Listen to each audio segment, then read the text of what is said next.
자, 포트에 참견으로 여러분의 사연과 포트 점검을 의뢰를 해주시면 전문가분들께서 포트의 참견을 통해서 부자 포트로 대변신을 시켜드리겠습니다. 자, 돈이 모이는 포트와 함께하고 싶으신 분들은 현재 화면에 나가고 있는 메일 주소로 보유 종목 등을 적어서 보내주시면 되겠습니다. 자, 그리고 메일은 24시간 열려 있으니까 많은 분들의 참여 기다리고 있겠습니다. 안녕하세요. 투데이 안경 코리아 마켓 박권입니다. 안녕하세요. 박수진입니다. 오늘 하루도 수고하셨습니다. 외국인 매수세로 코스피의 상대적 강세가 진행된 하루였습니다. 현대차와 기아가 함께 반등에 나섰고요. 셀트리온이 급등하면서 모처럼 존재감을 드러냈습니다. 코스닥은 시총 상위주인 에코프로, 리노공업, 삼천당 제약 등이 급락하면서 870선도 무너졌습니다. 코스피와 코스닥의 엇갈리는 행보 속에 내일이 더 기대되는 주도주, 투데이 안경 원픽으로 먼저 만나보시죠.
네, 연속성 있게 시장을 이끌 주도주를 만나보는 시간 투데이 한경 원픽입니다.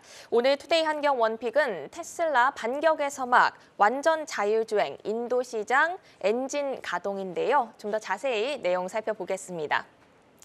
저조한 1분기 판매 실적 성적표를 기록한 테슬라가 반격의 신호탄을 쏘아 올렸습니다.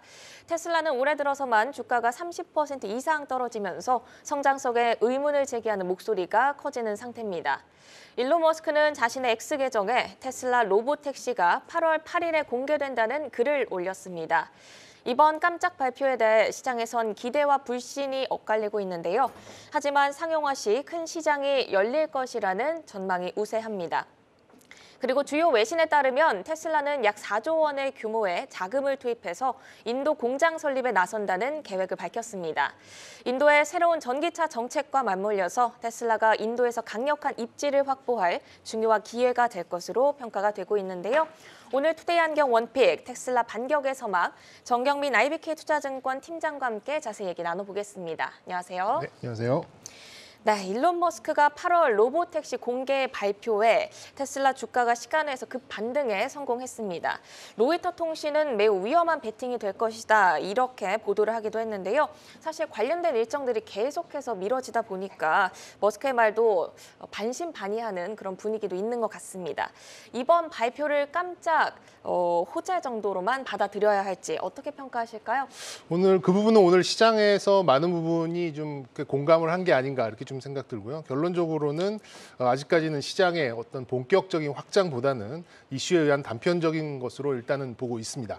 뭐 당장 이것이 레벨 4, 레벨 5가 자율주행 기술이 바로 상용화되는 것도 아니고 또 여러 시각이 말씀 주셨듯이 엇갈리는 그런 상황이다 보니까 마냥 낙관적인 뉴스다 이렇게 좀 단정짓기는 어렵지 않나 이렇게 좀 생각하고 있고요. 다만 이제 최근에 출하량 급감으로 인해서 굉장히 좀 주가적으로 좀 이렇게 수세에 몰렸던 테슬라로서는 하나의 좀 승부수로 볼 수가 있겠고, 애플카의 철수 이후에 그동안 너무나 관련된 그런 재료에 메말랐던 이런 전장 부품을 비롯한 자동차 부품주에 대해서는 그나마 좀 단기에 좀 수급적인 뭐 호조세가 좀 들어올 수 있는 이제 그런 이슈가 아닌가 좀 생각은 하고 있고요. 재료의 연속적인 그런 측면으로 봤을 때는 오늘 대다수의 종목들이 윗꼬리를 좀 달았기 때문에 좀 관찰할 필요가 있어 보인다라고 좀 볼 수 있겠습니다만 어느 정도 이제 수급적인 터닝 포인트 그리고 잊혀진 테마의 기한 뭐 이 정도는 충분히 시장에서 반응을 했다라고 평가를 할 수 있겠습니다.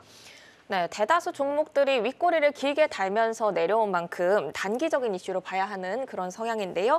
전장 부품주들의 수급 관련해서는 터닝 포인트가 기대된다 이런 말씀도 남겨주셨습니다. 그렇다면 자율주행 관련주들도 역시 깜짝 반등 정도로만 해석을 해야 할까요? 일단은 뭐 연속성에는 조금 자신은 없습니다. 뭐 그렇지 않았다면 오늘 종가가 굉장히 좀 잘 버텼을 텐데 워낙 큰 좀 윗꼬리를 좀 달았기 때문에 오늘 시장에서도 그렇게 인식한 게 아닌가라고 좀 보고 있고요. 뭐 거래량을 동반해서 이제 급등한 종목들을 좀 본다면은 뭐 피런티어를 비롯해서 뭐 모바일 어플라이언스, 뭐 라닉스, 캠트로닉스, 스마트 레이더 시스템 뭐 이런 종목들, 그러니까 뜯어보면은 뭐 라이다, 뭐 센서 이렇게 좀 관련된 그런 기업들인데 뭐 직접적으로 테슬라에 납품하는 거 또 상용화 여기까지는 아직까지 불확실한 게 너무 많이 남아 있지 않나라는 생각 들고요. 그리고 이제 결정적으로 애플이 왜 수억 달러의 매몰 비용을 철회하면서까지 그 사업을 철수를 했는가를 살펴보면 그 자율주행 기술이 그렇게 쉽게 풀릴 만한 당장 내일 이렇게 만들 수 있는 그런 기술이 아니다라고 다시 한번 좀 이렇게 상기를 해주는 그런 포인트가 아닌가 싶습니다. 일단 그렇지만 오늘 밑바닥을 어느 정도 좀 관련된 종목들은 밑바닥을 좀 만들고 일부에 좀 매물 소화와 매수세가 들어왔다라는 점 수급적인 부분으로 봤을 때는 다소 긍정적인 그런 시그널을 그래도 좀 꼽을 수는 있겠습니다만 근본적인 기술 그리고 상용화에는 아직까지 좀 갈 길이 멀다 이렇게 좀 말씀드릴 수 있겠습니다. 네, 수급적으로는 긍정적 신호는 있었지만 직접적인 상용화는 좀 시간적으로 거리가 있다 이런 말씀 해주셨습니다. 사실 그 자율주행 관련주들이 현재 시장에서 굉장히 오랫동안 소외를 받았던 종목군들입니다. 주요 완성차 업체들이 레벨 3 상용화에 대한 계획을 밝혔지만 뭐 이렇다 할 후속 행보도 나오고 있지 않은 상황인데요. 주요 업체들의 자율주행 개발 현황 그리고 자율주행 관련주들의 본격 반등 신호는 어떤 재료로 가늠해 보면 좋을까요? 이게 복잡하면서도 좀 간단한 그런 시그널을 볼 수가 있는데요. 먼저 국내에는 이제 일부로나마 뭐 자율주행이 좀 운행 중인 곳도 있습니다. 시범적으로 운행 중에 있고요. 뭐 대전 쪽, 뭐 판교 쪽 일부 좀 그런 자율주행이 좀 운행 중에 있고, 그리고 또 레벨 3 수준을 충족하는 이제 그런 기술은 상용화가 좀 진행이 되어서 일부 좀 탑재가 되어 있는 이제 그런 모델들도 좀 존재를 합니다. 하지만 수혜주들을 뜯어본다면 이제 좀 대형주들, 뭐 현대차의 일부 종목들, 뭐 롯데의 일부 종목들 이렇게 좀 국한되어 있고요. 중소형주의 기술이 지금의 어떤 일부 매출을 넘어서서 수익성 구간으로 접어들 때까지는 아직까지는 조금 미흡한 수준이 아닌가라는 생각이 듭니다. 반등의 본격적인 신호는 의외로 좀 간단할 수 있는데요. 정부의 법안이나 정책 그리고 관련된 법규 등이 개선되는 시점을 직관적으로 알 수 있기 때문에 레벨 3가 도달을 했다라고 하면 관련된 조례 또 지방자치단체의 그런 좀 규칙들이 좀 그러니까 정관이 좀 변경이 되는 게 이게 동반이 되거든요. 그 시점이 나오는 이제 부분이 아무래도 터닝 포인트가 될 것으로 좀 예상을 하고 있고요. 근데 이게 언제 어떤 방식으로 이렇게 될지는 알 수가 없기 때문에 지난 뭐 레벨 1이나 2가 됐던 이제 그런 과거를 비춰봤을 때 이게 어느 순간 갑작스럽게 좀 이루어졌기 때문에 이거를 뭐 예측하는 거는 사실 좀 쉬운 일은 아니라고 생각이 들고요. 다만 만약에 테슬라가 자율주행 기술이 파일럿 형태로라도 어느 정도 성공을 가지고 시행을 한다라는 가시점이 좀 있다면은 그 시점이 좀 가장 강력한 반등 신호가 되지 않을까라고 생각을 하는데 일단 뭐 테슬라는 8월로 가늠을 했기 때문에 우리 관련된 종목들도 8월 초 정도에 일단은 일정을 좀 맞춰 놓는 게 어떨까라는 말씀 정도까지만 드리도록 하겠습니다. 네, 알겠습니다. 사실 테슬라가 반격카드로 로보택시보다 먼저 꺼내든 게 바로 인도 전기차 시장 진출인데요. 4조 원 규모의 자금을 투입해서 인도의 전기차 공장을 건설한다는 계획을 또 밝혔습니다. 테슬라 인도차 시장 진출, 전기차 시장 확대에는 어떤 정도의 영향을 줄까요? 일단 전기차가 굉장히 안 팔리는 그런 상황이 됐죠. 그렇다면 우리의 기대보다는 좀 안 팔리는 상황이 됐습니다. 신모델의 투입과 구매할 수 있는 인구가 많은 인도의 진출은 신차 출고에 이제 전기차의 비중을 높일 수 있는 이제 그런 일종의 반전 카드가 아닌가라고 좀 생각하고 있고요. 중국의 전기차를 바로 아래에서 좀 견제를 하고 동남아와 중동아시아까지 넓힐 수 있는 생산 거점이라는 것에 좀 의미를 두면서 국내외 이제 이런 언론들이 어느 정도의 인지를 좀 해 나가고 있는 것 같습니다. 하지만 뭐 아시다시피 아직 공장에 삽을 뜬 것도 아니고 어느 지역으로 이렇게 확정이 된 것도 아니기 때문에 그리고 또 아시다시피 여러 자동차 메이커들이 지금 앞다투어서 인도를 향해서 지금 달려가고 있는 이제 그런 점을 좀 봤을 때는 확실히 경쟁적인 어떤 위협 요인과 시장 확대라는 기회 요인이 동시에 존재하고 있다 이렇게 좀 말씀드릴 수 있겠고요. 하지만 뭐 테슬라한테는 기회 요인이 조금 더 크다라고 좀 볼 수는 있겠습니다. 다만 좀 아쉬운 이제 그런 상황은 국내 업체들한테는 조금 경쟁적인 이제 그런 상황이 좀 높아져서 위험 요인이 테슬라보다는 조금 더 크다라고 할 수 있겠고, 하지만 이 전체적인 이슈로 봤을 때는 전기차의 투자 심리를 조금이나마 개선시킬 수 있는 요인들은 될 수 있겠다라고 약간은 긍정적인 말씀을 좀 드리도록 하겠습니다. 네, 그렇지만 테슬라 주가가 연일 좀 약세를 보이고 있고 주요 외신들도 부정적인 전망을 내보이면서 국내 2차 전지주들도 오늘 굉장히 흔들리는 모습을 보였습니다. 특히 오늘 뭐 에코프로가 좀 급락을 했고, 그런데 포스코 그룹주들의 흐름은 좀 대조적으로 좋았습니다. 그 이유가 무엇이라고 보시는지 궁금하고요. 또 인도 시장 내에서 좀 저변을 확대해 나간다면 2차 전지 업계에도 좀 또 다른 동력이 될 수 있을까요? 뭐 잘 됐으면 좋겠습니다. 잘 네. 됐으면 좋겠고요. 오늘 그 이제 전구체 업체들, 그러니까 양극재 업체들이 좀 약세를 보였던 것은 아무래도 리튬 가격의 좀 인상 부분, 그러니까 뭐 재료가 되는 부분에 좀 상승이 좀 나왔었고, 그 리튬을 직접 이제 조달을 하는 포스코 같은 경우에는 약간 좀 플러스 요인이 좀 되지 않았나 이렇게 좀 파악하고 있고요. 그리고 2차 전지 업계에는 뭐 동력까지는 아니지만 뭐 굉장히 투자 심리를 자극할 수 있는 요인은 충분히 좀 될 수 있겠죠. 그리고 아직까지 인도의 구매력이 전기차를 뭐 대단위로 이렇게 좀 구매를 할 수 있는 그 정도의 모멘텀을 가지고 있는지는 다소간 좀 의문이긴 합니다. 최근 물론 이제 인도의 경기가 좀 확장세에 있고 뭐 사상 최고치의 주가 흐름이 좀 나오고는 있습니다만 저변의 확대와 인프라의 확충 이거는 굉장히 또 좀 다른 문제이다 보니까 과연 생산 거점으로 삼느냐 아니면 그 인도의 내수 시장을 뚫고 가냐, 이건 좀 지켜봐야 되는 그런 이슈가 아닌가 좀 생각이 들고요. 인도 시장에서 성공을 하려면 무조건 현재의 그런 좀 고가 모델보다는 저렴한 모델이 좀 필요하다라는 생각이 들고, 그 모델이 시장의 검증을 충분히 거쳐야지만 뭐 인도를 비롯한 동남아시아, 중동 이렇게까지 확장이 가능하다라고 좀 보고 있습니다. 뭐 다시 한번 좀 강조를 드립니다만 테슬라를 넘어서 뭐 2차 전지 전반의 투자 심리를 한 번에 돌려 세울 만한 그런 이슈는 아니라고 생각이 들고, 다만 2차 전지 전반적인 종목들의 바닥권을 형성하는 데에는 일조를 하지 않을까라는 말씀 좀 덧붙이고 싶습니다. 네, 이번에는 완성차 업체들도 한번 보겠습니다. 오늘 현대차, 기아가 모처럼 동반 상승했습니다. 연초 밸류업 모멘텀에 질주했던 주가가 좀 주춤했었고 3월 자동차 판매량이 감소하면서 업황 분위기가 좀 다소 좋지 않았는데요. 오늘 현대차와 기아의 반등이 어떤 시그널로 좀 의미가 있다고 보시는지 궁금합니다. 앞으로 좀 주가 어디에 초점을 맞추고 따라가 보면 좋을까요? 세 가지를 좀 보고 있는데요. 오늘 저는 개인적으로는 하루 종일 현대차와 기아의 어떤 주가를 좀 계속 좀 보게 되더라고요. 첫 번째는 역시 이제 영업이익률을 두 자릿수로 이어갈 수 있겠다라는 이제 시장의 확신이 어느 정도 작용을 한 것 같고, 두 번째는 밸류업 프로그램에 맞는 주주 환원책을 이어갈 수 있겠다라는 또 두 번째 좀 요인이 좀 될 것 같고요. 마지막으로는 이제 해외 경쟁사들과의 주가 비교를 어느 정도로 하느냐에 따른데 뭐 상대적으로 좀 저평가돼 있다. 이렇게 좀 세 가지를 좀 꼽았습니다.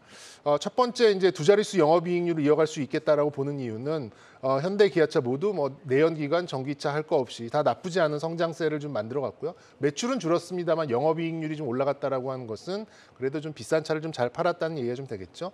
현대차는 특히나 하이브리드 쪽에 강세를 보였고, 기아차는 전기차 쪽에서 굉장히 다양한 모델에서 성장성이 유지되고 있다라는 점이 아무래도 영업이익률을 좀 강세로 놓고 앞으로도 좋은 전망을 보는 요인인 것 같습니다. 두 번째 이제 주주 환원책, 뭐 또 밸류업 프로그램에 따른 이제 기관 수급도 기대가 된다라는 점.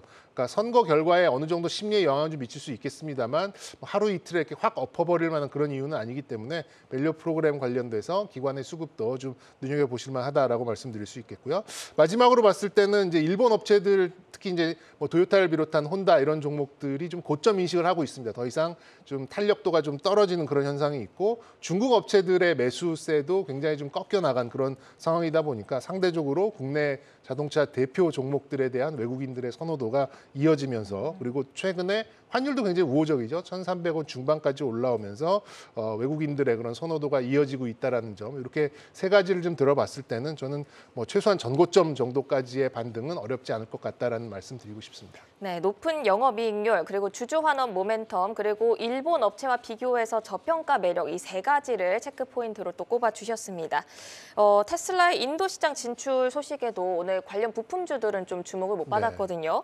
부품주들의 움직임은 최근 어떻게 보시는지 또 앞으로 주목할 포인트 있을까요? 네, 아직까지는 불확실성이 너무 많이 남아 있습니다. 지금 현재 테슬라의 어느 정도 협력을 하고 있는 그런 기업들이 인도에 진출을 한다고 해서 곧바로 이어질지는 알 수는 없을 것 같고요. 이제 어느 정도의 구체성이 필요할 것 같아요. 그쪽에 공장을 설립한다던가 아니면은 투자에 따른 그런 공시가 있다면은 어느 정도 이제 공식화가 되면서 밸류를 좀 형성할 것 같은데 아직까지는 이런 뉴스 하나만 가지고 기존에 있었던 협력업체, 부품사들의 밸류를 끌어올리기에는 불확실성이 너무 많이 남아 있다 이렇게 말씀드릴 수 있겠고요. 그래서 저는 뭐 아직 뭐 좀 첨언을 드린다면 이런 좀 뭐 테슬라 또 전기차 쪽에 너무 일방적으로 보시기보다는 최근 들어서 굉장히 좋은 흐름을 나타내고 있는 하이브리드 대표 종목들 이쪽으로 좀 눈을 돌려보시는 게 어떨까? 뭐 코리아 FT나 세방전지 같은 종목들이 지속성을 좀 보이고 있기 때문에 너무 전기차에 매몰되지 마시고 조금 시각을 넓히셔서 자동차의 좀 다양한 그런 부품사들도 지켜보셨으면 좋겠다라는 말씀도 드리고 싶습니다. 네, 지속성을 보이는 하이브리드 대표 종목들도 좀 좋게 말씀을 해주셨습니다. 그렇다면 전장 부품주 가운데서 정경민 팀장님의 최선호주 어떤 종목일까요? 네, 뭐 100% 전장 부품주라고 말씀드리기 좀 어렵겠습니다만 저는 시노펙스를 좀 꼽고 있고요. 원래는 이제 한 90% 이상의 매출을 이제 FPCB에서 만들어내는 이제 그런 기업입니다. 그리고 또 멤브레인 필터와 폐수 처리, 뭐 여러 가지 지금 사업을 하고 있는 다양한 모멘텀을 보유하고 있는 그런 기업인데, 뭐 최근 들어서는 이제 인공 신장 투석 필터를 만들면서 헬스케어까지 좀 진출을 좀 하고 있죠. 그만큼 좀 다양한 모멘텀이 주가에 좀 녹아들어서 좀 급등을 보였다가 최근에 좀 조정을 좀 많이 받았습니다. 휴대폰용 FPCB로만 작년에 2,300억 매출이 나왔고요.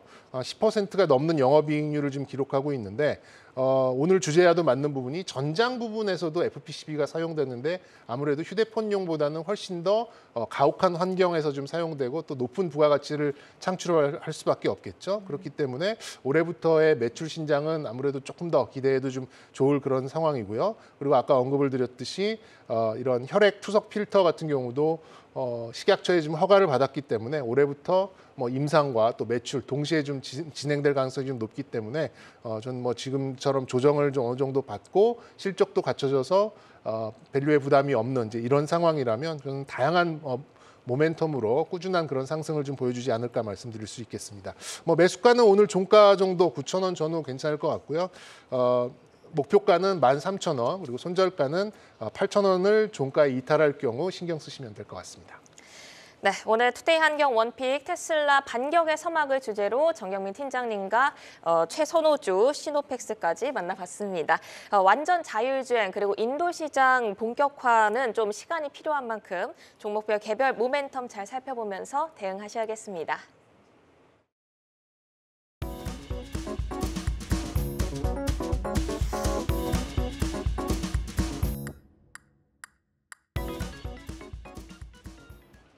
본격 전국민 부자 포트폴리오 만들기 프로젝트 포트의 참견 시간입니다.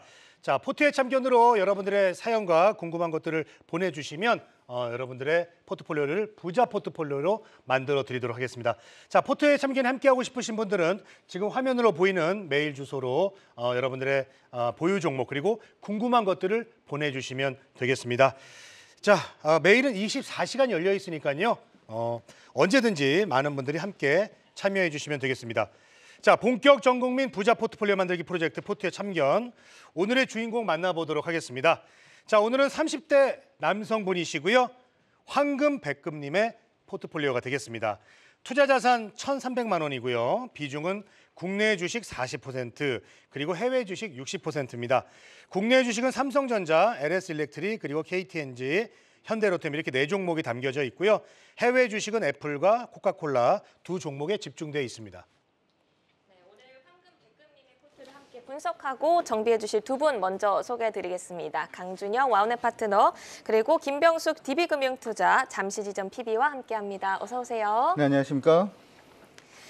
네, 먼저 황금 백금님의 포트폴리오 총 6개 종목인데요. 국내 주식 4개 종목은 모두 플러스권인데 해외 주식은 모두 손실권이십니다. 6개 중 비중이 가장 높은 애플이 마이너스지만 손실폭이 크지는 않은데요. 포트에 대해서 두 전문가는 어떻게 평가하실지 두 분의 점수부터 먼저 공개하겠습니다. 네, 먼저 강준영 파트너께서는 50점, 김병수 PB께서는 80점으로 두 분의 시각이 다소 엇갈리는데요. 먼저 강준영 파트너께서는 네. 50점을 주셨어요. 딱 반절 정도를 주셨는데 어떤 점이 마이너스 요인이었을까요? 일단 모양으로 보면 포트폴리오 참 괜찮은 것 같다는 네, 생각은 일단 수익권이잖아요. 듭니다. 예, 수익은 무조건 잘한 거니까 그런 생각은 듭니다만은 사실 이제 포트폴리오 안에서 현대로템이라든지 아니면 삼성전자, LG일렉트릭 같은 경우에는 의미가 없죠. 특히 이제 LG일렉트릭 같은 경우에는 포트로 분산이 되어 있는 것처럼 보입니다만은 비중이 한 2% 정도밖에 안 되기 때문에 전체 포트폴리오에서 영향을 주는 부분 자체가 좀 부족하다. 그래서 어떻게 보면 이 비중 관리 자체가 일단 조금 잘못된 게 아닌가 이렇게 또 생각이 들고요. 1,300만 원에 비해서는 좀 집중이 되는 뭐 비중이라든지 하는 부분을 조금 맞추셔가지고 하시는 게 어떨까 이렇게 생각이 들고요. 특히 이제 해외 주식 부분에서 조금 애매한 부분이 있습니다. 애플이라든지 아니면 코카콜라 같은 경우에 이 성장을 한다라는 부분이라든지 하는 부분이 국내 포트폴리오하고는 또 맞지 않는 성격이다 보니까 일단 보기에는 좀 괜찮아 보이고 국내 주식이 일단 플러스다라는 점에서 일단 점수를 한 50점 정도 드렸고 나머지 부분에서는 아까 비중 조절이라든지 아니면 해외 주식의 비중이 많은데 이쪽은 한국 주식하고는 완전히 성격이 다르다라는 점에서 좀 마이너스 요인으로 해서 전체 점수를 50점을 드려봤습니다. 네, 전반적으로 비중 관리가 조금 아쉽다라는 평가를 남겨주셨습니다. 김병수 PB는 강준혁 파트너보다 높은 80점을 주셨는데요. 어떤 점에 좀 좋은 평가를 내려주셨을까요? 네, 일단 종목이 플러스 국내 주식만 봤을 때 플러스가 낮다는 점에서 가장 높은 점수를 줬고 종목들이 굉장히 트렌디합니다. KTNG 같은 경우에 물론 비중이 높기 때문에 말씀을 하셨지만 좀 안정적인 포트폴리오를 구성했다라고 생각을 한다면은 배당주의 한 20% 가져가게 되면서 나머지 주식에 5%씩을 담았다라고 이해하고 있었고 그리고 특히 LS일렉트릭이라든지 현대로템 같은 경우에는 뭐 차차 말씀드리겠지만 샀던 이유가 조금 다를 수는 있어도 분명히 현재 시점에서 굉장히 트렌디한 종목 중에 하나다라고 좀 말씀을 드려보고 싶습니다. 마찬가지로 애플 같은 경우에도 지지난해 굉장히 주가가 많이 오르다가 꺾인 상태에서 지금 매수가 들어간 가격대인 것 같아요. 175달러로 써 있는 거 보니까 마찬가지로 코카콜라 같은 경우에도 배당을 보고 들어가셨을 거라고 생각이 든다면은 일단 배당 쪽에 조금 비중을 실어두고 나머지 종목 중에 좀 관심을 받을 수 있는 그리고 지금 좀 괜찮아 보이는 종목들을 갖고 있고 가장 다시 한번 말씀을 드린다면은 결국 수익이 난 포트폴리오가 좋은 포트폴리오이기 때문에 절반 이상의 점수는 드릴 수가 있다라고 좀 말씀을 드려보고 싶습니다. 네, 알겠습니다. 자, 강준혁 파트너는 종목 비중과 선택이 좀 아쉽다고 해주셨고요. 김병수 PB는 양호한 수익률에 높은 점수를 주고 싶다 이렇게 얘기를 했습니다. 자, 그러면 오늘의 주인공 포트 참견에 신청해 주신 황금백금님이 오늘은 직접 전화 연결이 되어 있습니다. 자, 한번 만나보도록 하겠습니다. 황금백금님 안녕하세요. 네, 안녕하세요. 네, 잘 들리시죠? 네, 네, 저희 프로 평소에 자주 보고 계십니까?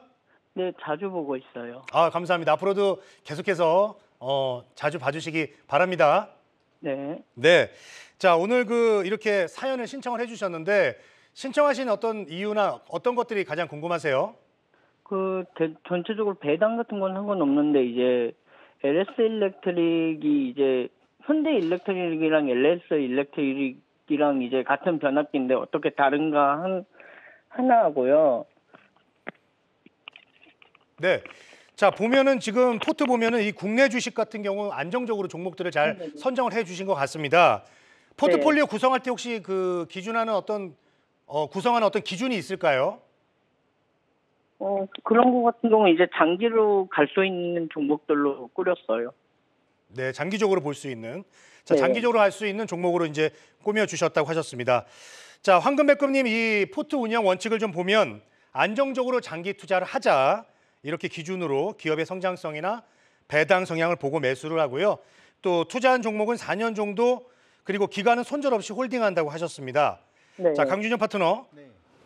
포트 운영 원칙에서 이런 점을 혹시 뭐 좋은 점은 또 좋은 점이 있을 수 있고 네. 이런 점은 좀 다시 보자. 어떤 게 있을까요? 아까 이제 포트폴리오 안에서도 그런 말씀을 좀 해드렸는데 포트폴리오 전체적으로 봤을 땐 나쁘지 않다 이렇게 말씀해드렸잖아요. 네. 보기에는 그렇다 이렇게 말씀해드렸는데 이것도 역시 마찬가지입니다. 아까 이제 매수 기준 자체가 기업의 성장성 그리고 두 번째가 배당 이렇게 두 가지를 일단 제시를 주셨는데 두 개가 같이 맞물리는 경우가 사실 좀 적습니다. 무슨 얘기냐면 기업의 성장성이 높은 기업들은 배당이 일단 낮고요.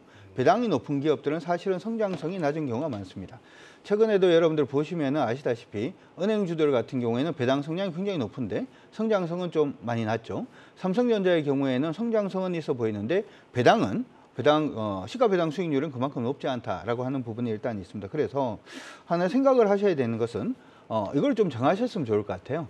배당으로 그냥 투자를 하실 건지 아니면 경기 순환 관련된 종목으로 그냥 장기적으로 안정적으로 투자를 하실 건지 아니면은 시장의 어떤 오해라든지 하는 부분들로 인해서 굉장히 좀 저평가되어 있는 종목들이 있잖아요. 그래서 저평가된 종목으로 공략을 하실 건지. 그래서 이 장기적으로 안정적으로 투자를 한다라고 하더라도 이 세 가지 부분의 투자는 투자하는 방식이 완전히 다릅니다. 다르기 때문에 셋 중에서 어느 쪽으로 투자할 건지를 한번 결정을 하시고 그러고 난 다음에 한번 달려보시면은 시장에서 예상했던 수익률보다도 더 높은 성공을 좀 거두기가 쉽지 않을까 싶습니다. 네, 장기 투자도 배당, 경기, 저평가 등 전략 차별화가 필요하다. 이런 점들을 좀 강조를 해주셨습니다. 자, 황금백근님 잘 들으셨나요? 네네. 네, 이런 점들을 좀 앞으로 좀 고려를 좀 해주시고요. 자, 그리고 이 황금백금님께서 우리 박수진 앵커 굉장히 팬이시라고 맞습니까? 네. 네, 자 오늘 제가 좀 어떻게 두 분 주선 좀 해드릴게요. 네, 인사 좀 한번. 네, 되게 좋아하시네요. 네, 인사 한번 해주시죠, 우리 박수진 앵커. 네, 황금백근님 안녕하세요. 박수진 앵커입니다. 네, 안녕하세요. 잘 네, 보고 있어요. 저도 이런 경우가 또 처음이라 너무 쑥스럽고 좀 그렇네요.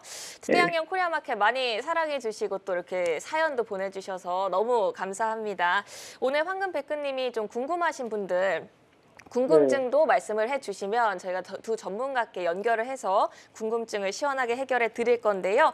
포트에서 아까 말씀 주시기를 LX 일렉트릭 그리고 HD 현대 일렉트릭이 어떻게 다른지 궁금하다 이렇게 첫 번째 궁금증 말씀해 주셨고 또 네. 다른 궁금증 혹시 있으실까요? 그 KTNG나 아니면 지주사들 보면은 거의 자사주 매각한 다음에 소각을 하는데 그 이유를 알고 싶고요. 현대로템은 이제 방산 쪽이 아닌 지하철로 봤을 때는 이제 다원시들랑 비교가 되는 것 같은데 그 둘의 차이점 좀 알려줬으면 좋겠습니다. 네, 세 가지 궁금증을 이제 전해드렸는데 제가 꼼꼼하게 두 분 이제 전문가께 대신해서 질문을 해드리겠습니다. 계속 함께 해주시면서 답답한 마음 좀 풀어가셨으면 좋겠고요. 앞으로도 부자 포트 만들어 가시길 저도 또한 바라겠습니다. 황금백근님 감사합니다. 네. 자, 이렇게 네, 이렇게 황금백금님께서 KTNG 같은 경우 배당 성향을 보고 장기로 가져가면 좋을 것 같다 이렇게 매수를 하셨는데 배당 매력 말고 자사주 매입 같은 재료는 없는지 궁금하다 이런 말씀 좀 하셨습니다. 국내 비중 중에 가장 비중이 높은 종목인데요. 자사주 관련 재료 무조건 좀 호재로 봐도 좋을까요? 자사주 관련된 내용은 무조건 호재가 많습니다. 사실은 이제 자사주를 매입을 해서 소각을 하게 되면 일반적으로 대주주의 비중 자체가 좀 낮아지는 경향이 좀 있습니다. 그래서 우리나라 기업들은 자사주 매입 후 소각 자체를 그다지 잘 하지는 않는데 이번 정부 들어가지고 이제 밸류 프로그램 이 부분에 대한 얘기가 나오면서 자사주를 매입해서 소각하는 부분에 대한 얘기들이 계속 나오고 있고 KTNG 같은 경우에도 이번에 상반기 한 번 있었고 그다음에 하반기에도 자사주를 취득을 해서 즉시 또 소각을 할 예정이 있습니다. 근데 이게 자사주를 매입을 해서 소각을 하면 주식 수가 또 줄어드는 그런 효과가 있지 않습니까? 주식수가 줄어들면 여러분들 가장 잘 알고 있는 멀티플 중에서 PER 뭐 이런 것들 아마 알고 계실 건데 PER은 P 나누기 E지 않습니까? 근데 이 E 자체가 일단 한 주당 주당 순이익인데 전체적인 주식 수가 줄어들면은 EPS가 올라가는 그런 경향도 있겠죠. 그러면 전체적인 PER 자체가 떨어지는 그러한 효과도 있기 때문에 저평가로도 갈 수도 있다. 이렇게도 봐줄 수가 있을 것 같습니다. 그래서 자사주 소각 부분은 굉장히 조금 의미가 있다. 이렇게 볼 수가 있을 것 같고요. KTNG에서 발표를 하고 있는 부분이 2024년, 2026년까지 계속해서 강력한 주주환원 정책을 펴겠다. 이렇게 얘기가 나와 있으니까 그 부분에 관심을 가져두시면 좋을 것 같고, 한 가지 이제 기억을 해 두셔야 되는 부분이, 이건 제가 원고에 적지 않고 요거는 아까 목소리를 듣다 보니까 이거는 말씀을 좀 해드리면 좋겠다. 네. 예전에 이제 박근혜 정부 때 일단 공기업들의 배당을 굉장히 높이는 그런 정책을 한번 펴겠다 이렇게 얘기를 했던 적이 있습니다. 그때 이제 한국전력의 배당이 굉장히 좀 높아지면서 한국전력이 거의 6만 7만 원까지도 주가가 상승하는 그런 경우가 있었는데, 그 정권이 끝나고 난 다음에 배당 얘기가 또 싹 이렇게 좀 사라지는 모습이 일단 보이면서 주가가 좀 많이 하락했던 부분이 있거든요. 그래서 이번 밸류 프로그램 자체가 이제 그런 식으로 단발성일 가능성은 좀 적습니다만은, 이런 부분은 정권이 바뀌면서 또 흐름 자체가 바뀔 수가 있으니까 그런 부분도 같이 생각을 하시면서 KTNG는 봐주시는 게 어떨까 싶습니다. 네, 자사주 매입해서 소각 예정이고요. 또 주주 환원 모멘텀 유효하다. 또 정권의 그 정책 관련해서 또 체크를 해보자. 이런 말씀까지 덧붙여 주셨습니다. 또 다른 궁금증도 풀어드릴 예정인데요. 아까 LS 일렉트릭이랑 HD 현대 일렉트릭이 어떤 다른 매력이 있는지 그게 궁금하다고 하셨습니다. LS 일렉트릭의 선택 현명하다고 보실까요, PB님? 네, LS 일렉트릭과 HD 현대 일렉트릭 그리고 효성중공업 이 세 가지 종목이 좀 변압기 관련해서 굉장히 좀 많은 관심을 받고 있고, 특히 두 종목이 선두로 치고 나가고 있다라고 보고 싶습니다. 전기 관련 분야는 밑에 자막에 나오는 것처럼 전기를 만드는 발전과 그리고 전기를 보내는 송전, 그리고 다시 전압을 낮춰서 전기를 분배하는 배전으로 이렇게 이루어져 있는데, 지금까지는 송전과 이런 초고압 변압기에 대한 수요가 굉장히 컸습니다. 그렇기 때문에 HD 현대일렉트릭이 굉장히 빠르게 주가 상승을 나는 모습을 보이게 되었고, 작년 같은 경우에도 실적이 이 세 종목들이 실적이 굉장히 좋게 나왔습니다. 그리고 지금 방금 말씀드린 것처럼 초반에는 송전과 이런 초고압 변압기에 대한 수요가 굉장히 컸고, 이 다음이 이제 배전용 수요다라고 알려져 있고, 이거에 대해서 전망도 굉장히 좋게 나오고 있습니다. 몇 가지 이유가 있는데, 특히 미국 쪽 이야기가 굉장히 좋습니다. 어떻게 보면 초고압 이런 배전이라든지 했을 때 관련해서 이제는 배전의 시대가 온다. 방향성은 배전 솔루션의 최강자가 된다라는 이제 LS 일렉트릭의 회장의 발언도 있었고, 이번엔 30년마다 다가오는 전력기기 교체 수요도 있다라는 이야기도 있기 때문에 굉장히 좋고, 관련해서 HD 현대 일렉트릭이 어떻게 보면 주가가 굉장히 빠르게 잘 오르는 모습을 보였고, 반대로 LS 일렉트릭은 장기적으로 주가가 오르는 모습을 보였습니다. HD 현대 일렉트릭은 이제 초고압 변압기에 주력을 했었고, LS 일렉트릭은 배전용의 가능성을 보이고 있기 때문에 지금까지 주가도 물론 둘 다 좋았지만 앞으로는 LS 일렉트릭이 조금 더 어떻게 보면은 잘 반영이 되는 시장이 열리지 않을까. 특히 현재 50% 수준인 해외 매출도 한 2030년에는 70% 수준까지도 올린다는 이야기가 있기 때문에, 그 이유는 이제 한번 검증이 되면은 잘 바꾸려 하지 않는 이런 배전이라든지 이런 전압 쪽 이런 시스템의 시장 특성도 살펴보실 필요가 있다라고 좀 말씀을 드려보겠습니다. 네, 알겠습니다. 자, 그리고 황금백금님이 현대로템, 원래는 이제 지하철 쪽을 보고 투자를 하셨는데, 여러분도 아시다시피 요즘은 방산 쪽이 핫합니다. 자, 좀 더 비중을 늘리는 게 좋을지 강준영 파트너 어떻게 보고 계십니까? 사실 이제 회사 현대로템의 어떤 모멘텀이라든지 하는 부분만 본다면 충분히 비중을 늘릴 수 있는 종목이 아닌가 이렇게 생각을 합니다. 단지 현대로템이 방산이라든지 하는 부분에 각광을 받으면서 이미 주가가 역사적 신고가 근처에 와 있다는 점을 생각을 해본다면, 여기서는 물량을 더 태우기는 사실 조금 부담스럽지 않나 이렇게 생각을 해봅니다. 네. 따라서 현대로템은 현재 시점에서는 물량을 좀 잡긴 조금 어려울 것 같고요. 조정을 받으면 비중을 조금 늘릴 수 있다 이렇게 말씀드릴 수가 있을 것 같은데, 시장 안에서는 현대로템이 지하철 부분을 말씀해 주셨는데, 지하철 부분의 모멘텀보다는 현재 시점에서는 방산이라든지 아니면 수소 쪽의 모멘텀을 더욱더 키우고 있다 이렇게 생각을 해두시면 좋을 것 같고, 특히 이제 수소 트램 같은 경우에는 유럽에 이미 이제 좀 진출이 되어 있는 그런 부분도 일단 있고요. 그리고 지금 에너지원에 대해 가지고 계속 얘기가 나오고 있는데, 유럽이라든지 미국 쪽에서는 블루 수소가 되었던 아니면 그린 수소가 되었던, 그리고 먼저는 이제 블루 수소가 될 것으로 생각은 합니다만은, 수소 쪽의 모멘텀 자체가 계속 좀 커지고 있기 때문에 로템을 지하철 부분을 일단은 떼놓으시고 일단은 방산 아니면은 수소 트램이라든지 수소 발전 이 부분에서 시장 안에서 향후에 모멘텀을 받을 수 있다 이렇게 생각을 하시고 바이오스윙이 좋을 것 같습니다. 물량을 더 태운다라고 하는 부분은 현재 시점에서는 가지고 있는 부분에서만 수익률을 좀 극대화하시는 게 좋을 것 같고요. 주가가 어느 정도 조정을 받아준다면 거기서는 물량을 더 태운다 이렇게 전략을 세워두시면 좋을 것 같습니다. 네, 알겠습니다. 자, 뭐 지하철 쪽보다는 방산이나 이 수소 발전 쪽으로 좀 더 모멘텀을 지켜보자라는 의견 주셨고요. 자, 그리고 황금백금님의 전체 포트를 보면요, 가장 비중이 높은 게 이제 애플입니다. 그래서 애플에 대한 궁금증도 주셨습니다. 수익 실현하고 나서 들어갔는데 요즘 악재가 계속 나와가지고 계속 투자해야 되나 이런 걱정이 된다고 합니다. 자, 그렇다면 그냥 빠르게 손절을 하는 게 나을지 아니면 좀 더 가져가 볼지 이번에는 김병수 PB가 좀 대답을 해주시죠.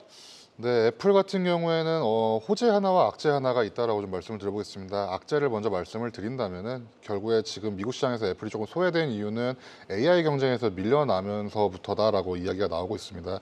2011년에 이제 음성인식 AI 서비스 시리 또 당시에 AI 시장을 선도하게 되면서 이어지는 2014년부터 이제 애플카까지도 이어지게 되면서 대략 한 14조 원에 가까운 투자가 이루어졌습니다. 하지만 성과를 내지 못하고 지난 2월에 조금 중단하게 되는 모습을 보였는데 이것 결국엔 이 이유 때문에 어떻게 보면 AI 이런 반도체 시장에서 조금 멀어지는 모습을 보이게 되었지만 결국에는 애플 같은 경우에는 적극적인 주주 환원 측면을 뭐 무시할 수가 없습니다. 어떻게 보면 매력적인 종목이다라고 이야기가 나오고 있고 주가가 굉장히 많이 상승했기 때문에 뭐 ROE는 그렇게 큰 의미가 없지만 2017년부터 이제 요 주가가 좀 많이 변동하고 있고 특히 지난 6년 동안 연평균 거의 775억 달러 수준의 자사주를 매입하고 있습니다. 결국엔 어떻게 보면은 주주를 굉장히 생각하는 정책이다라고 이야기가 나오고 있고 특히 배당 성향도 10% 중반대를 계속 유지하고 있기 때문에 애플 같은 경우에는 주가의 급등을 보고 매수하셨을 거라고는 생각하고 있지는 않습니다. 그렇기 때문에 애플도 이제 KTNG와 마찬가지의 영향에서 배당을 주는 어떻게 좋은 종목 그리고 지금은 조금 주가가 많이 내려와 있지만 언제든지 다시 한번 오를 수 있는 종목으로 접근할 수 있으면 좋을 것 같고 홀딩이다 또는 손절이다 말씀드리기보다는 애플이 앞으로 나아가는 방향을 좀 살펴보신다면은 배당으로 아래를 막으면서 앞으로 충분히 다시 한번 반전을 꾀할 수 있는 종목이다라고 요약을 좀 드려보고 싶습니다. 네, 마지막으로 요즘 워낙 AI가 핫해서 이런 쪽으로도 공부를 계속 하고 있는데 정보가 너무 많으니까 종목이 고르기가 어렵다 이런 말씀을 남겨주셨습니다. 많은 투자자분들도 공감하실 것 같은데요. 강진혁 파트너께서는 어떻게 좀 정보를 선별하고 종목에 접근해 가면 좋을까요? 이 방송이 2시간짜리인가요? 그게 아닌데 좀 짧은 것 같죠? 네, 일단 이렇게라도 말씀을 좀 드리고 싶습니다. AI를 공부를 하실 때 확산 부분이 어떤 식으로 확산이 되는지를 한번 생각을 해 두시면 좋을 것 같은데 먼저 AI를 하기 위해서는 AI용 반도체가 필요하겠죠. 그래서 반도체를 일단 묶어서 가는 거예요. 그러니까 엔비디아가 하고 있고 엔비디아가 하고 있는 게 TSMC로 연결이 되고 이게 SK하이닉스, 한미반도체, 이오테크닉스로 한 가지 이제 세트를 일단 보시고 두 번째 후발주자로 생각을 한다면 AMD부터 시작을 해서 그 밑에 붙어 있는 게 삼성전자, 그 밑에 이제 붙어 있는 게 삼성전자 관련된 종목들을 일단 생각을 하시면 좋을 것 같습니다. 이쪽이 먼저 이제 수혜를 본다면은 그 다음에 AI 반도체가 이제 시장에서 활성화되기 시작을 하면 DRAM이라든지 아니면 낸드 플래시 메모리 용량 자체가 커지기 때문에 그 관련된 장비주들도 같이 좀 오를 수 있다. 여기까지 일단 끊어 놓으시고 두 번째는 그렇게 만들어진 AI를 들고 그러면은 뭘 할 것인가라고 하는 부분. 사업적인 부분으로 일단은 또 여러분들이 생각을 하시면 좋을 것 같은데 사업단에서 우리가 보통 얘기하는 게 마이크로소프트라든지 생성형 AI, 소프트웨어 관련된 부분들, 아마존이라든지 메타라든지 하는 부분으로 그거까지 딱 끊어 놓으시면 되고요.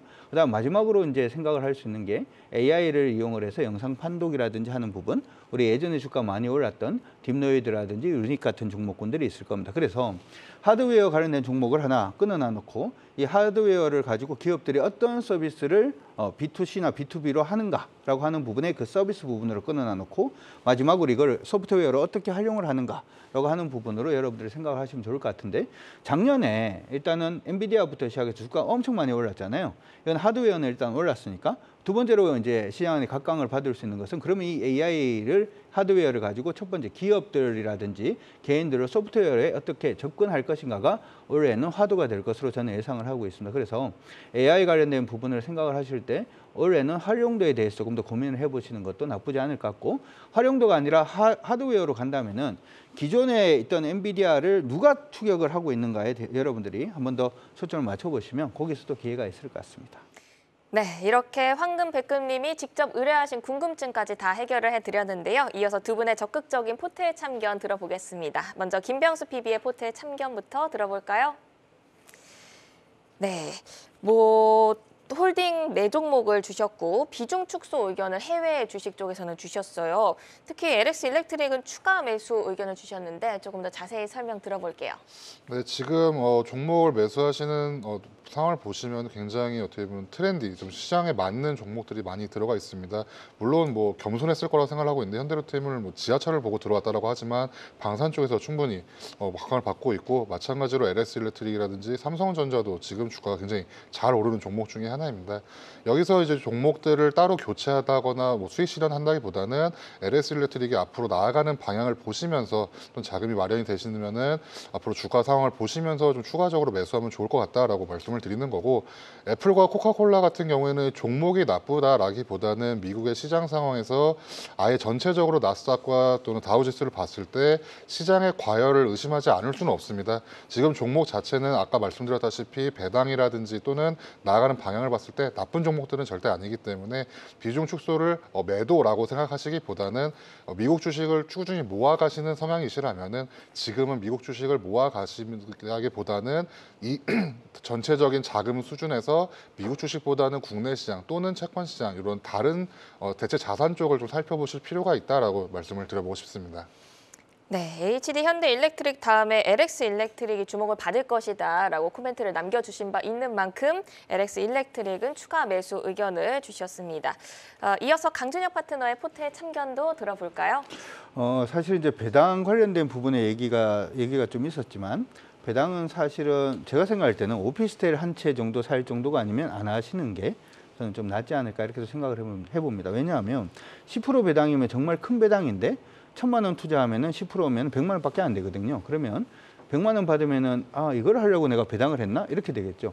근데 오피스텔에 투자할 정도 자금이면 한 2억 정도 되면 1년에 한 2천만 원 정도 나오면 해볼만 하지 않습니까? 그렇기 때문에 자금의 크기 때문에 투자 수익률이 높더라도 좀 터부시할 가능성이 높죠. 그런 부분 때문에 배당 투자를 지금 생각을 하시는 부분은 저는 그쪽보다는 약간 성장주 투자를 하셨으면 좋겠다 이렇게 생각을 하고 있고요. 따라서 지금 포트폴리오 안에 배당으로 지금 들어와 있는 KT엔진은 좀 비중을 조금 줄이고 좀 성장을 할 수 있는 아까 얘기할 때 송배전 다음은 무조건 필요한 것이 전선이 필요하지 않습니까? 그래서 전선 관련된 LS라든지 뭐 가온전선이라든지 하는 이런 전선 관련된 종목으로 좀 옮겨가시는 것도 좋지 않을까 이렇게 생각이 들고요. 마찬가지 관점으로 일단은 포트폴리오의 해외 주식도 전체적으로 전면 교체를 하시는 게 어떨까 싶습니다. 아까 이제 AI 관련돼서 굉장히 궁금하시다 이렇게 말씀하셨는데 AI 소프트웨어에서 지금 가장 그래도 나름 달리고 있는 게 메타가 아닌가 이렇게 생각을 하고 있고요. 지금 보시면 MR을 이제 애플에서 이제 내긴 했습니다만은 퀘스트 3라든지 하는 부분에서 소위 말해서 이쪽 그 MR 부분에서도 가장 잘 달리고 있는 게 어떻게 보면 메타 플랫폼즈가 아닌가 이렇게 생각이 들어서 메타 쪽으로 일단은 가신다든지 아니면 지금 아마존 같은 경우에도 지금 AI 활용이라든지 하는 부분이 굉장히 좀 강하게 시장 안에서는 각광을 받고 있으니까 아마존닷컴이라든지 하는 쪽으로 옮겨가시는 게 어떨까 싶고 시장 안에서 포트폴리오 전략 자체를 경기 순환보다는 일단 성장으로 잡아가시고 성장해서 한번 수익을 내고 어느 정도 돈을 거기서 부자 포트폴리오를 한번 하신 다음에 그 다음 업그레이드를 다른 가치주라든지 배당으로 가시는 게 어떨까 싶습니다. 네. 자, 포트의 참견까지 들어봤습니다. 이번에는 두 분의 포트에 대한 최종 참견 만나보겠습니다. 자, 화면으로 보시죠. 네, 김명수 PB는 탁월한 탑다운 방식 종목 선택 이렇게 포트에 참견해 주셨고요. 자, 그리고 강준혁 파트너는 장기 투자는 블래시 이렇게 해주셨습니다. 바이 로우 앤 하이셀. 발음이 좀 안 좋았네요, 제가. 예. 자, 네, 들어보도록 하겠습니다. 김병수 PB의 포트 최종 참견, 탁월한 탑다운 방식의 종목 선택 남겨주셨는데 마지막으로 팁 한마디 압축적으로 남겨주시죠. 네, 종목 자체를 고르시는 눈이 굉장히 탁월하신 것 같습니다. 트렌디한 종목들을 잘 고르시고 계시기 때문에 지금처럼 공부를 열심히 하신다면은 추가적으로 충분히 수익이 많이 나시지 않을까라고 생각을 하고 있습니다. 네, 강준혁 파트너께서는 Buy Low and High Sell이라고 최종 참견 주셨는데요. 장기 투자의 장점 어떻게 살릴 수 있는지 압축적으로 꿀팁 남겨주시죠. 장기 투자는 이 종목을 지금 비싸냐 싸냐가 아니라 목표적으로 목표 주가 자체가 어느 정도 갈지를 보고 일단 투자를 하는 거죠. 그러기 위해서는 굉장히 주가가 쌀 때 보통 투자하는 게 제일 일반적인데 방금 계속 말씀해 주셨을 때 안정적인 장기 투자라고 일단 말씀해 주셨습니다만은 기본적으로는 성장성에 조금 더 초점을 맞춰져 있는 것 같아요. 그래서 아예 장기 투자를 하시려고 생각을 하신다면 무조건 싸게 사는 게 답이다. 이렇게 말씀 좀 드리고 싶습니다. 네. 자, 황금백금님, 방송 잘 보셨죠? 자, 두 분의 포트의 참견 잘 참고하셔가지고 부자 포트폴리오로 만드셨으면 좋겠습니다. 자, 이렇게 황금백금님처럼 포트를 점검받고 싶으신 분들은 메일 주소로 여러분들의 사연과 종목 그리고 궁금한 것들 보내주시면 되겠습니다. 메일은 24시간 열려 있습니다. 언제든지 참여해 주시기 바랍니다.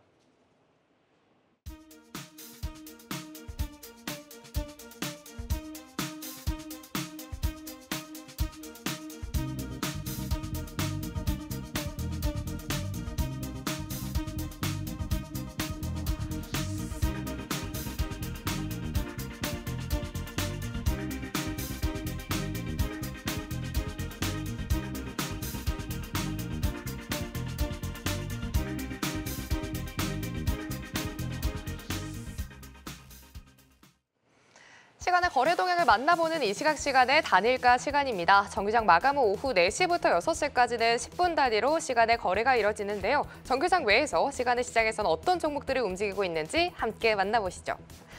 먼저 시간의 단일가 코스피 상승률부터 보겠습니다. 이 시각 현재 대림통상이 7%대 강세를 보이면서 가장 강하게 올라주는 모습이고요. 대부분의 종목들이 거래량 미비한 가운데 삼부토건이 19만 주의 거래량 터지면서 이 시각 현재 6%대 강세를 보여주고 있습니다. 이 밖에 미래 ING가 5%대 오름세, 이스타코와 TE홀딩스가 각각 4%대 강세 보여주고 있습니다. 이어서 시간의 단일가, 코스닥 상승률도 함께 살펴보겠습니다. 가장 강하게 오르는 건 DYD입니다. 현재 상한가에 진입해 있는 모습인데요. 10만 주 가까운 거래량과 함께 상한가에 진입한 모습입니다. 이 밖에 소프트셋 우선주, HL사이언스도 9%대 강세를 보이고 있는데 거래량 미비한 점 체크해 보시면 좋을 것 같습니다. 이어서 하락률도 만나보겠습니다. 코스피 하락률입니다. 흥국화재 우선주가 이 시각 현재 3%대 내림세를 보이면서 7,580원 선 지나가고 있고요. 참엔지니어링이 그나마 거래량 실리면서 2%대 내림세 보여주고 있습니다. 이 밖에 스타리츠가 1%, 대형 포장이 1%대 내림세 보이면서 1,506원 선 지나가고 있습니다.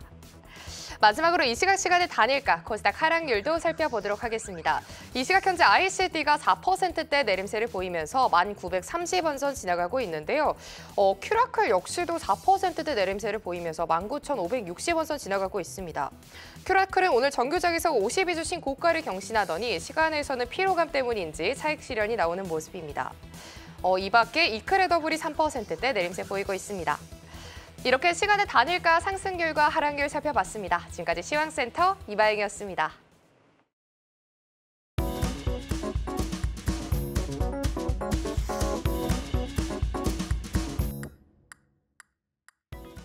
내일은 어떤 종목이 시장의 주인공이 될까요? 주인공을 미리 만나보는 내일장 101입니다. 바로 화면으로 오늘의 주인공 만나보시죠. 자, 내일장 101 강준혁 파트너 휴메딕스 그리고 김병수 PB는 휴재를 가지고 왔습니다. 자, 강준혁 파트너 내일장 101 먼저 보도록 하겠습니다. 자, 휴메딕스입니다. 원픽으로 꼽은 매력 포인트 어떤 게 있을까요?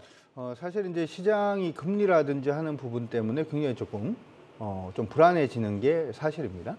이런 불확실성이 있는 부분에서 실적이 계속해서 꾸준하게 나올 수 있는 종목, 전혀 이제 이런 불확실성이 시장의 이 종목에 실적이라든지 하는 부분에 크게 영향을 미치지 않을 그러한 종목이 무엇이 있을까 이렇게 좀 고민을 해봤고요. 휴메딕스가 바로 그러한 종목이 아닌가 이렇게 생각이 들어서 오늘 한번 준비를 해봤습니다. 네, 자, 지난 3일부터 이제 저점을 예쁘게 높여가고 있는 중인데 어느 정도까지 목표를 좀 설정해 볼까요? 일단 요 종목 같은 경우에는 최근 들어서 이제 필러라든지 하는 부분에 매출도 굉장히 좀 큰 폭으로 증가하고 있는 모습이 나타나고 있고요. 수출이 한 40% 정도 일단 증가하는 그러한 모습도 일단 보여주고 있습니다.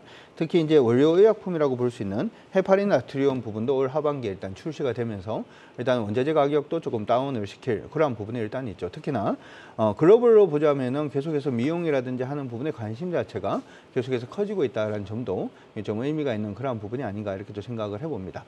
따라서 이 회사 같은 경우에는 그 부분 그런 부분뿐만 아니라 고령화라든지 하는 부분에서 우리가 보통 생길 수 있는 관절염이라든지 아니면은 안구 관련된 치료라든지 하는 부분에서도 시장 안에서 충분히 성장세를 보여줄 것으로 예상을 하고 있습니다. 따라서 고령화 부분에서 가장 필수적인 종목이 아닌가 이렇게 생각을 하고 있고요.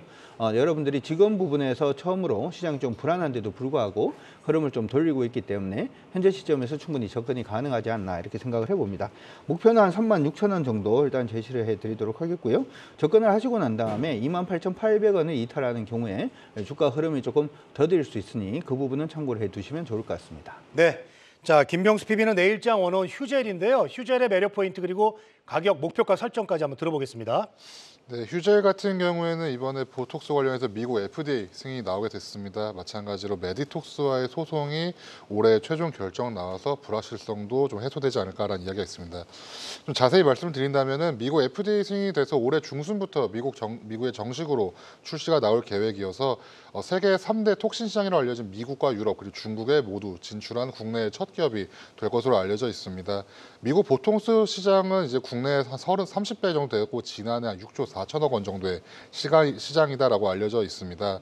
마찬가지로 휴젤 같은 경우에는 중국 시장에도 진출한 유일한 국내 업체인데 1조 5천억 규모인 중국 시장에서도 휴젤이 굉장히 잘하고 있다라고 알려져 있고 지금까지 주가가 좀 오를만 하면 조금 안 좋은 이야기가 나왔던 게 항상 메디톡스와의 ITC 소송 관련해서 이야기가 나오고 있습니다. 결론이 어떻게 될지는 제가 감히 예측할 수는 없지만 올 6월에 예비 결정과 함께 10월에 최종 결정이 예정되어 있습니다. 어떤 방향으로 나오던 간에 불확실성은 좀 해소되지 않을까라는 이런 기대감을 갖고 있고 이제 보톡스 시장 외에도 필러 시장을 조금 말씀을 드릴 수가 있을 것 같습니다. 필러 시장 같은 경우에는 2023년에 대략 한 17조 8천억 정도의 규모에서 32년에 한 42조 원까지 연평균 대략 한 10% 이상 성장하는 시장이다라고 알려져 있는데 2023년에 휴젤의 매출이 한 3천억 가량 나올 때 필러 매출이 한 1,184억이 나오게 됐습니다. 22년 대비해서 26%가량 성장하는 모습을 보이고 있고 보톡스 매출이 한 5% 정도 성장하는 동안 26%가량 성장하는 모습을 보인 이유가 하일루론산이라고 알려져 있는 필러에 대한 어떻게 보면 상대적인 고가이고 이런 하일루론산으로 만든 필러에 대한 성장률이 굉장히 높다라고 알려져 있습니다. 그렇기 때문에 지금 현재 주가 같은 경우에는 21만 9천 원 고점을 찍고 살짝 내려왔다가 다시 20만 원 넘어가는 선을 보이고 있는데 좀 보수적으로 말씀을 드려서 대략 한 22만 원 선을 넘을 수만 있다면은 휴젤도 앞으로 더 잘 갈 수 있지 않을까라고 말씀을 드려보고 싶습니다. 네. 자, 내일장 원어원 강준혁 파트너는 휴메디스 그리고 김병수 PB는 휴젤을 만나봤습니다. 두 분 고맙습니다. 고맙습니다. 자, 투데이 환경 코리아 마켓 준비한 소식은 여기까지입니다. 함께해 주신 여러분 고맙습니다.